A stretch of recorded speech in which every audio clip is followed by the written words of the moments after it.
2024 সালের 9 জুলাই থেকে 13 আগস্ট পর্যন্ত দেশে ছিলেন না নুসরাত ফারিয়া। সম্প্রতি ফারিয়াকে বৈষম্য বিরোধী আন্দোলনে হত্যা চেষ্টা মামলায় গ্রেফতার দেখানো হয়। মামলার বিবরণীতে চেষ্টার সময়কাল দেখানো হয়েছে 2024 সালের 16 জুলাই থেকে 5 আগস্ট, কিন্তু এই সময় তিনি যুক্তরাষ্ট্র ও কানাডায় অবস্থান করছিলেন। এই সময় ফারিয়ার অবস্থান নিশ্চিত হতে ফেসবুক ঘেঁটে বেশ কিছু ছবি পাওয়া যায়। বিমানের টিকিটে দেখা যায় 9 জুলাই ঢাকা থেকে দুবাই যান ফারিয়া। দুবাই থেকে 10 জুলাই কানাডার উদ্দেশ্যে উড়াল দেন। এরপর 13 আগস্ট কানাডা থেকে দুবাই ফেরেন এবং 14 আগস্ট তিনি ঢাকায় আসেন। ওই সময়টাতে তিনি কানাডার বিভিন্ন রাজ্যে কনসার্টে ব্যস্ত ছিলেন, ফাঁকে ফাঁকে দেশের খবরও রাখছিলেন।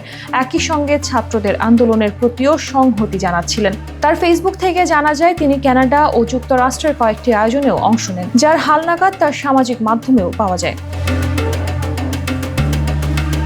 18 জুলাই রাত থেকে দেশে ব্রডব্যান্ড ইন্টারনেটের সংযোগ বন্ধ হয়ে যায়। 23 জুলাই ব্রডব্যান্ড সংযোগ চালু হলেও মোবাইল ইন্টারনেট তখনও চালু হয়নি। সে সময়টাতেও নিরবিচ্ছিন্নভাবে ফেসবুকে সক্রিয় ছিলেন ফারিয়া। 19 জুলাই ফারিয়া ফেসবুকে লেখেন, 2 দিন হয়ে গেল বাংলাদেশে ইন্টারনেট নেই। দেশটি বিশ্বের অন্যান্য অংশ থেকে সম্পূর্ণভাবে বিচ্ছিন্ন। আমরা কি সত্যিই আলোচনা করে এই সমস্যার সমাধান করতে পারি না? এটা এত কঠিন কেন? খুব অসহায় বোধ করছি।